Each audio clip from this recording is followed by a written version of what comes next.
रोहिणी आचार्य भी डॉक्टर ऐसे ही बनी जैसे मीसा भारती बनी। उनको भी एमजीएम मेडिकल कॉलेज में एडमिशन कराया गया, टिस्को कोटा पे, फिर पीएमसीएच लाया गया और वो डॉक्टर बन गई।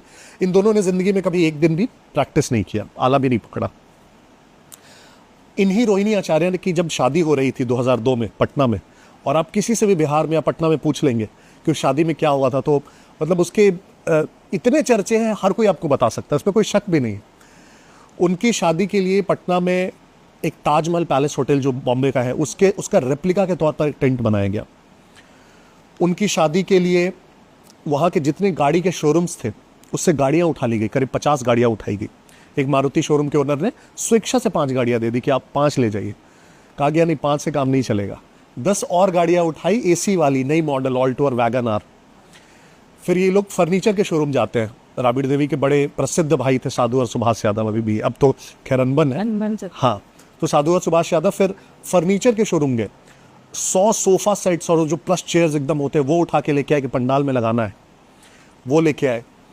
बस चैन की सांस ले पाए एक और फूल वाले, क्योंकि फूल आए थे सिंगापुर से, थाईलैंड से, दिल्ली से फूल मंगाए गए थे, तो उनको कुछ नहीं किया गया। जो गाड़ियां लूटी गई, उन गाड़ियों में पेट्रोल भी पेट्रोल वाले से, मतलब पेट्रोल पंप से क्रेडिट भराया गया, पैसे नहीं दिए गए उसके। उस पूरा जो आयोजन था उसके कार्ड्स, शादी के कार्ड्स बंटवाए गए डीएम और एसपी से, डिस्ट्रिक्ट्स के शादी के कार्ड उनसे बांटे गए। उस पूरे आयोजन में सुरक्षा के लिए करीब 300 राज्य के पुलिस बल और एसटीएफ के कमांडोज लगे गए, बारातियों की सुरक्षा और आवो भगत के लिए 300 पुलिस वाले वहाँ थे। और दूल्हे का नाम राव रणविजय सिंह, और बहुत इंटरेस्टिंग है। तो राव रणविजय सिंह जिस गांव से आते थे, उसमें बिहार में कहीं भी बिजली, सड़क, ये चीज़ें होती नहीं थी। तो दूल्हे के गांव, अब राज्य सरकार के कर्मचारी भी लालू को खुश करने के लिए, मतलब, तो रातों रात दूल्हे के गांव पे बिजली चली गई, टेलीफोन का लाइन चला गया, सड़क चली गई। इनफैक्ट एक एस्टिमेट है, मैंने कोट किया है बुक में, कि सिर्फ वहाँ बिजली पहुँचाने में करीब 25 लाख रुपए का लॉस हुआ इलेक्ट्रिसिटी डिपार्टमेंट को। ठीक।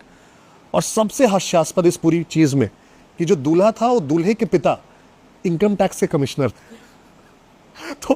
तो ये रोहिणी आचार्य अगर दुहाई देने लगे नैतिकता की, जिनकी एमबीबीएस डिग्री से लेके, जिनकी शादी से लेके सब कुछ इतने विवादों के घेरे में, तो क्या बोल सकता है इनका? एक एक, मैं पूरे परिवार के एक एक बच्चे, एक एक व्यक्ति का आपको, और and these are on record with credible sources. इसमें कोई भी ऐसी चीज़ नहीं है कि जो सिर्फ और सिर्फ एक प्रकार से बयानबाजी है या कहा सुना है।